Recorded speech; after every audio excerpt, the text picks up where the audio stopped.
दोस्तों, आज मैं तुम्हें एक ऐसी चीज बताने जा रहा हूँ जो जिंदगी में हर जगह काम आएगी, और वो है किसी भी इंसान से बिना डरे बात कैसे करे।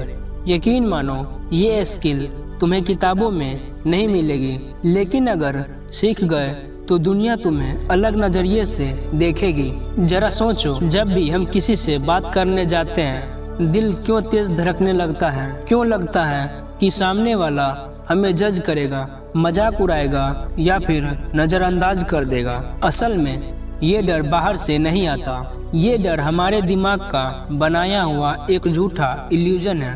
हम खुद सोच लेते हैं कि मैं छोटा हूँ और वो बड़ा है, और वहीं से हमारी हार शुरू हो जाती है। लेकिन सच ये है, जिनसे तुम डर रहे हो वो भी एक इंसान ही है। वो भी कभी गलतियाँ करता है, वो भी कभी नर्वस होता है। फर्क बस इतना है कि वो अपने डर को छिपा लेता है और तुम डर को पकड़ कर बैठ जाते हो। ये एक बात याद रखना, जब तक तुम किसी इंसान को भगवान मानते रहोगे, तुम उससे डरते रहोगे, और जिस दिन उसे तुमने इंसान मान लिया, उसी दिन तुम्हारा डर अपने आप खत्म हो जाएगा। दोस्तों, बोलना एक कला है, और ये कला किसी जन्मजात इंसान को नहीं आती, ये प्रैक्टिस से आती है। ये 5 तरीके अपना लो, किसी भी इंसान से तुम बेझिझक बात कर सकते हो। पहला पॉइंट, नजरें चुराना बंद करो। सामने वाले की आंखों में देखो।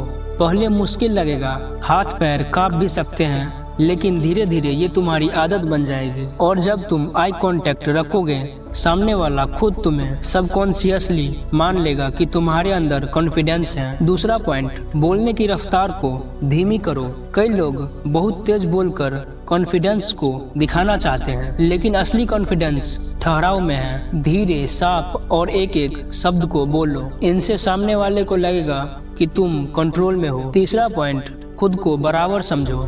कोई भी हो, टीचर, ऑफिसर, पॉलिटिशियन या बिजनेसमैन, सबकी शुरुआत वहीं से हुई है जहां तुम अभी खड़े हो। उनके पास भी 2 पैर, 2 हाथ और एक दिमाग है, तो फिर क्यों उन्हें बड़ा और तुम खुद को छोटा मानते हो? चौथा पॉइंट, छोटे मौके को पकड़ो।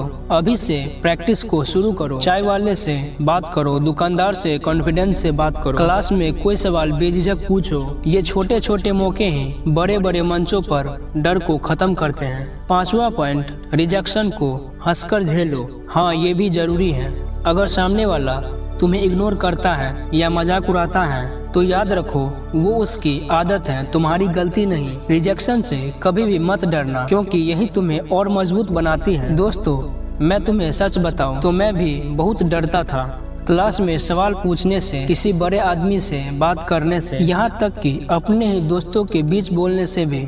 लेकिन मैंने ठान लिया कि अब डरना बंद करना है। मैंने प्रैक्टिस को शुरू किया, छोटे छोटे स्टेप लिया। गलतियां हुई, लोग हंसने लगे, लेकिन वो हंसी धीरे धीरे मेरे लिए तालियां जैसी लगने लगी।